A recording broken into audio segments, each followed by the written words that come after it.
like to do a couple quick things. Obviously, we're not about a particular problem or a particular manufacturer. Unfortunately, obviously, there is a manufacturer of note here that's certainly been in the news lately, so we can't not talk about Toyota, just like we couldn't talk about Audi as leading up to that. And John Tomerlin worked on the Audi event.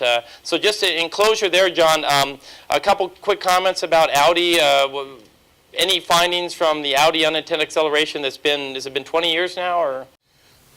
Audi, in my recollection, was really where this problem first emerged in the early 1980s, when the Audi 5000 was implicated in quite a large number, apparently excessive large number of pedal error cases.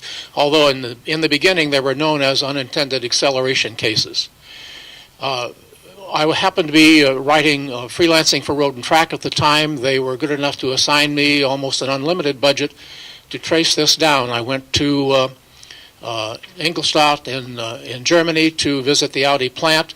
I came back through New Jersey to the distributor and picked up one of the case cars, which had crashed and had been repaired, and I drove that car at great personal risk to the Road and Track offices in California, experiencing no problems at all, of course. As this whole subject developed, it became obvious that the culprit in these cases was pedal error.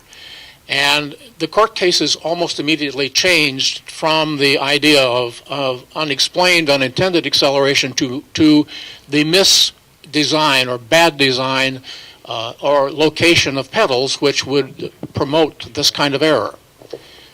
Dick Schmidt was involved at that time. While we were doing some testing, we did some very extensive testing funded by Audi using hundreds of test subjects and a wide variety of both imported and domestic automobiles, and demonstrated to a high degree of statistical significance that there was no essential difference in the frequency of errors associated with the difference in pedal designs. That, along with Audi's decision to install the brake ignition interlock, I presume we're all familiar with that, which properly positioned the feet when the car was started, virtually eliminated overnight that problem of unintended acceleration from a start. It has reemerged most significantly with Toyota, in my opinion, not because the pedal error problem ever went away, because people continue to be people, and they haven't improved as much as cars. We're trying.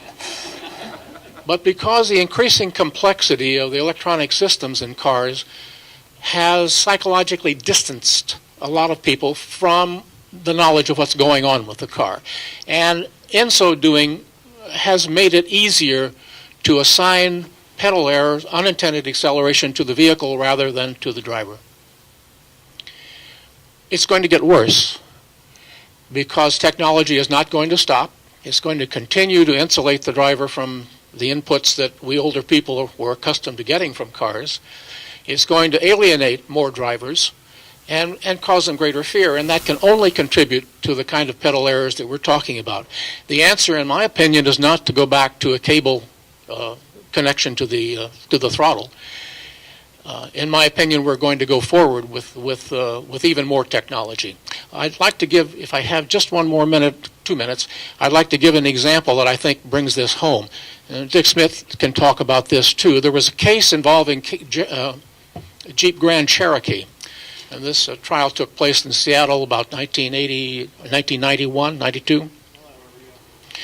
What had happened and what will continue to happen, we've already seen it, is that so-called experts or experimenters will develop more and more ingenious ways in which the electronics could go wrong. But probably the best example of it that ever came along was the Seattle case. I was actually scheduled to testify as an expert in that case, and consequently read all of the depositions, including this very interesting theory on how the throttle got opened on this automobile. And I'll tell you very briefly, it had to do with the electronic control unit on the firewall developing slight leak around the gasket. Through that leak propagated some water and perhaps some road grime or dust or other interfering objects, and created, purely by accident, a mechanical link between two of the 32 pins in this ECU that cause the cruise control to initiate full throttle acceleration.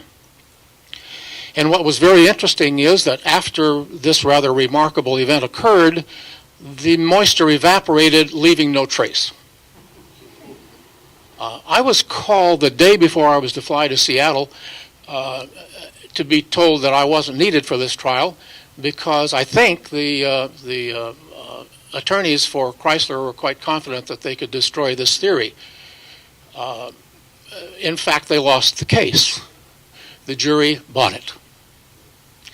And if a jury will buy that, my friends, I suggest to you they will buy anything. So, well, let me that sets a tone that I want to address here real quick. So, as we had discussions about this type of thing, there's kind of the conversation can take a number of different courses. Obviously, there's a problem. Then there's the mechanics or the system behind that. And then there's the media take on that. And then finally, there's the jury take on that discussion. I like to try and keep the discussion as much as we can above, where the jury might go with that, because I think, that example illustrates where they could go. But for our discussion here, if there's anything we can take away in terms of truisms and things like that, it's more about the systems and what is or what isn't of risk. I'm going to bring Elaine up here now just to write down a few things. And I have a couple quick questions, and then this is what it's all about. It's questions that any and all of you have. But just from the Audi closure, were there any cases where it wasn't a pedal error ever proven or settled or anything like that for Audi? Does anybody know the answer to that? Was never any defect detected that I know of. Okay. Never a defect from Audi, so that's a truism, so to speak. What about, there was always a discussion that in any and all cases the brakes would overcome the throttle. I know that Road and Track accelerated and braked at the same time. Audi did that. That was true with the Audis, is that correct? Yes. Is that true with all cars? True with any production car that I can imagine.